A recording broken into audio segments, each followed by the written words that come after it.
The COVID-19 pandemic has revolutionized the way we work.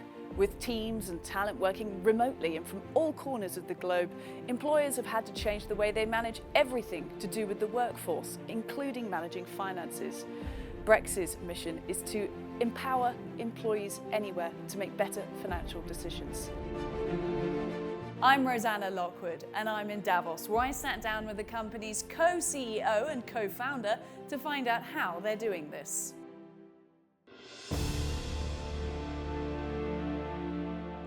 Good morning, Enrique Dubugras, co-founder, co-CEO of Brex. It's wonderful to have you here with us in beautiful Davos, Switzerland. Thank you so much for having me. It's a pleasure to be here. Yeah, the sun has just started to come up. How does it feel to be in Switzerland all the way from the West Coast? It's absolutely beautiful. It's my second time in Davos now. The first one was last year, which was in the spring, which I guess will be a completely different experience. So. Right, and you're going to come back here for the World Economic Forum. Exactly. Oh, fantastic. Well, we're very lucky to have you with us to have this conversation. Let's get under the hood when it comes to Brex and talk a little bit. Before we get on to what you're actually doing, talk to me about when you set up the company. How long ago was that? Yeah, for sure. So we started Brex back in 2017. And the first product that we built was corporate card for startups, which we realized that there were so many tech companies that they had raised millions of dollars and they couldn't get a corporate card, which seemed to make no sense to us. How can you have $3 million in your bank account and don't have a card to pay for, a restaurant or your software that you need to run your business, right? So we started that business in 2017, but then we grew to much more than that. We started doing banking for startups. We started doing spend management for all sizes of companies. And also going global. And the mission of what we're doing is we're trying to empower employees anywhere to make better financial decisions. Because we believe that in a world, especially post-distributed, it's the lack of trust on the employee base decreased a lot, right? Like if you can't see them coming to the office, there's just a lot less trust. So a lot more bureaucracy has been created, especially on the financial side. What it takes now to kind of spend money, it just added a lot of bureaucracy. And we believe that we can help making that simpler, making it easier for distributed companies to actually operate on the finance side. And the more distributed companies actually operate and they go global, that's not even just good for the companies themselves, but it's actually good for the world. Because if I'm hiring engineers in Brazil, I'm originally Brazilian, and they're learning all the playbooks and all the best things that happen in Silicon Valley, they can go and start their own companies later and use the same learnings that they had from Brex to kind of bring that to the Brazilian ecosystem, right? And then our vision, which kind of ties into that, is a world in which value can be created from anywhere. And we believe we're pushing that in that direction. We'll come into this kind of distributed company model because obviously the pandemic had a huge impact on that. But first, just let's go into the origin a bit more. What was the moment where you're thinking we need to develop this technology? What had you noticed about the way that employees are thinking about their spending and employers are thinking about their employees? Well, the story that kind of inspired us was, when we started Brex, we had this culture of trust, right? Like we just gave corporate cards to everyone, people were spending, and everything was great because we were a few people and everyone trusted everyone. Until sometimes some engineer went to some expensive steakhouse and bought $3,000 of Wagyu beef. And we're like, oh my God, like we never want that to happen again. Like this makes no sense. So you implement a process or these approvals that now everyone needs to suffer because of that 1% of employees. So that kind of inspired us to create Empower. And then the second thing we realized is that a lot of companies started going global, right? Especially in a post-pandemic world where before only like big companies were expanding globally and operating in a lot of countries. Now, every single company that's starting realizes that talent is everywhere and they can hire globally anywhere. And so we needed to build tools for them as well. Okay, let's go into that in more detail then, because the pandemic changed the world of work for everyone, everywhere. We're now seeing hybrid working models kind of becoming part of the fabric. Talk to us about where it hit you in terms of the life cycle of Brex, where you were in your development when this happened. Yeah, for sure. So for us, it was a shock. I think before Brex, if you asked me, Enrique, what do you think about remote work? I would say I don't believe in it. I think it's, totally and, fake. And then we went the complete opposite, and Brex today is a remote first company. But honestly, I don't think there's a one size fits model for every business. I think every business has different needs and, and a different culture, and will go to some different models. But what I do believe is what everyone realized during COVID is that talent is not concentrated in one place, right? It's not just in New York or San Francisco. There's talented people everywhere. So even if you're in office or distributed or remote, you definitely are going to hire people in a lot of different locations. And that adds complexity to the business, right? And these locations might be outside of the country. And all of your systems and processes that used to work when you were in the US, now they all break down in different geographies, right?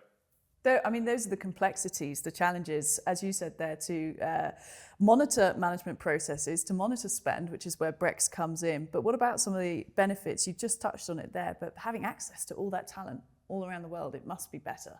Well, exactly. I think the way to think about it is for every Silicon Valley company, how much of their money that they raise or their revenues go to San Francisco landowners, right, and people's rent. So I think what we found is you can actually get just as good talent in a lot of different places in the world, cheaper for the company, and for people it's a much better lifestyle than actually living in these super big and concentrated cities. So it's kind of like a win-win for everyone. But it comes with new sets of challenges and processes. And I think what we're trying to do is how do we make that completely simple for Brex, right? So if you have everyone distributed, you now have work from home stipends. How do you manage that? Or you're doing offsites, right? And a lot of travel, they used to go to see clients. Now it's people going to see each other. So a lot of these challenges are being solved by a lot of different companies as well, right? If you think about Slack or Google, they're all trying to build communication to make it easier for us to collaborate across different geographies and different languages. We're working on doing that on the finance side. Let's talk about how you do it. Some of the tech behind it as well. You already mentioned the example of the engineer ordering the Wagyu beef at the restaurant, and I can see how the vision came about. But what are we talking about here? We're talking about card, data, an app? Yeah, for sure. So what Brex does today is we play in broader spend management. So we can do corporate cards. We can replace, replacing American Express. That is probably the most well-known. We do spend management, replacing Concur. But I think that the big disruption of what we're doing is a lot of these tools, they were built just to solve that problem that I told you, right? It's okay, how do we not have the Wagyu steak example happen again? And that's the sole purpose. But we believe that that's not enough, right? If you get to this level of compliance, but every single employee in the organization has to go through massive amounts of bureaucracy, you're slowing your company down. And more importantly than that, the goal of what you want, right? If you go back to the Wagyu steak example, what you want to make sure is that the company dollars are being spent in a way that generates return for the company, right? You're not just trying to cut spend, you're trying to make sure that spend is going to the right places to generate growth and grow that. So Brex, I think a big part of our focus is not only getting to compliance, which what a lot of the tools already do, but going a layer above and say, hey, how can we help you make sure that we can track ROI on every single spend on the company, right? How do you know that that sales trip actually generated return for which customers they met and generated actual sales? How do we know that that marketing event was actually productive? These are things that are really hard to do today of the existing tools. And we believe in a world where spend is actually managed with a very ROI-focused mindset, but empowering employees to actually go and do that instead of focusing on massive amounts of bureaucracy. And is this the Brex Empower tool? Yes. Okay, understood. So how does that feel from the employee side of things? I get from the business side of things, they have the tool and they manage it. From an employee, what would be the user experience? The experience is you get a Brex card, you swipe it, and that's it. You don't have to do anything else. No receipts, no adding memos, no adding a bunch of data, no finance team calling you. You just swipe your card and that's it. As somebody who travels a lot for business, this is sounding very sensible to me. Let's sort of wrap up this conversation by talking about where we are. Beautiful Davos, Switzerland. You've come here before for the World Economic Forum. You will be coming to the event as well. They're meeting this year under the theme Cooperation in a Fragmented World. Now, obviously, the Ukraine war and supply chain crisis and pandemic and all of these big issues will be top of the agenda. But it's to stop what they're calling a decade of inaction and inactivity and try and get some more certainty out there. Do you have faith, Enrique, somebody who comes to these types of events, that we can see that kind of global cooperation? Yeah, so if you look at my own story, right, I would say I'm part of the traditional American dream. You know, I came from Brazil as an immigrant to the U.S.